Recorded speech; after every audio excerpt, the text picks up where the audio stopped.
Balikan po natin ang report ni Camille Samonte live mula dyan sa Kamara. Camille, may panibago atang tugon itong mga kongresista sa naging pahayag naman ni Senate President Cheese Escudero tungkol sa impeachment ni VP Sara. Anong sinabi nila?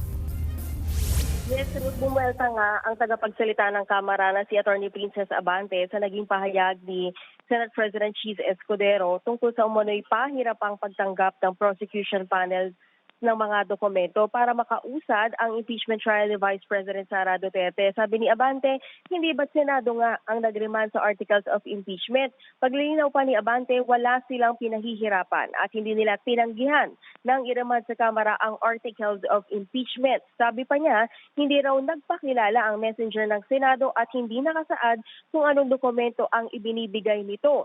Kinontra rin ni Abante ang pahayag ni Escudero na tila gigil na gigil ang Kamara na magsimula na ang paglilitis kay VP Duterte. Gate niya, sinusunod lang nila ang nakasaad sa saligang batas. Narito ang pahayag ni Abante. Wala naman tayong pinanghuhugutang pang-personal o pang-politika. Ang sinusunod lang natin, yung nakalagay sa saligang batas, which is to proceed with the impeachment proceedings forthwith.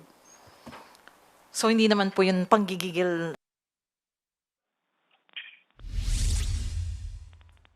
Ruth, kinumpirma naman ng House Prosecution Spokesperson na si Attorney Antonio Bucoy na nasumite na sa Senado ang certification kung saan nakasaad na hindi nito nilabag ang one-year bar rule sa saligang batas patungkol sa impeachment na ipasa na rin sa Senado ang papeles para sa re-entry of appearance ng public prosecutors.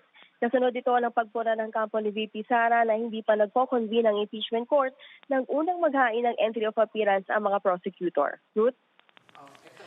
Yan po ang Express Report ni Camille Samonte. Mga kapatid, Ruth Cabalco, para sa mabilis na pasada ng mga balitang dapat niyong malaman, mag-follow at mag-subscribe sa social media pages ng News 5.